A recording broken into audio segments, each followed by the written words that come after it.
CM योगी ने चुनावी rally में की अपील, विपक्षियों को 5 साल की छुट्टी दीजिए और बोलिए जाओ।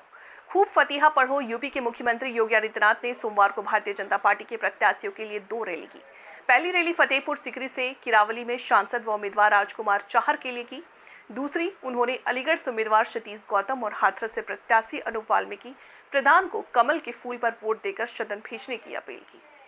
बहनों और भाइयों, विकास और विरासत और गरीब कल्याण की जिन योजनाओं को पिछले 10 वर्ष के अंदर इस देश ने मूर्त रूप लेते हुए देखा है, वह अभूतपूर्व है, अभिनंदनीय है और भारत को विकसित भारत के रूप में स्थापित करने के लिए एक महत्वपूर्ण आधार स्तंभ के रूप में हम सबको प्राप्त हुआ है।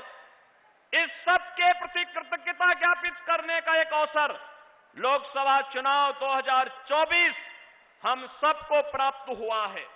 मेरी आप सबसे अपील है, अलीगढ़ और हाथरस की जनता जनार्दन को तो प्रधानमंत्री जी ने वह सब कुछ दिया जो यहां की जनता जनार्दन की दशकों से मांग थी, दशकों से मांग थी।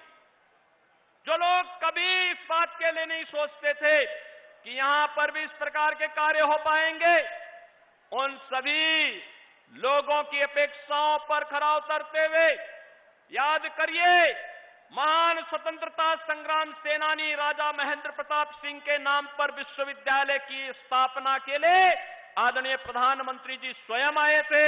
अब विश्वविद्यालय बनकर के तैयार होकर के सत्र भी प्रारंभ कर चुका है। डिफेंस कॉरिडोर इसी अलीगढ़ को प्राप्त हुआ है।